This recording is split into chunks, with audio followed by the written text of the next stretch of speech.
Masaya naman kami dati. Masayang masaya. Eh, dumating kayo. Eh, di lalong sumaya. Yung mga taong never kong na-imagine na magiging close namin. Yung mga taong ilag kami kasi baka di nila masakyan yung trip namin. Pero wala. Nagbago yun. Siguro magti-thank you ko dun sa variety show. Kasi sa tingin ko dun nagsimula lahat eh. Magti-thank you na rin ako sa kanya. Alam niyo kung sino yung tinutukoy ko. Dahil sa kanya nagkasundo-sundo tayo lahat. Sad ni Puwersa. Akalain mo yun, we had a lot of things in common. You know what I mean?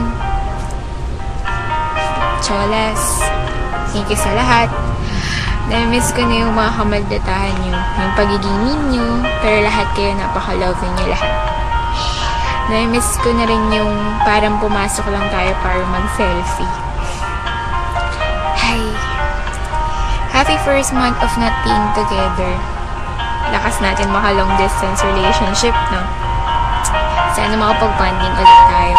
Gagawin natin lahat ng gusto natin gawin. I love you, Cholas. Mag-ingat kayo palagi. I miss you so much. Mwah!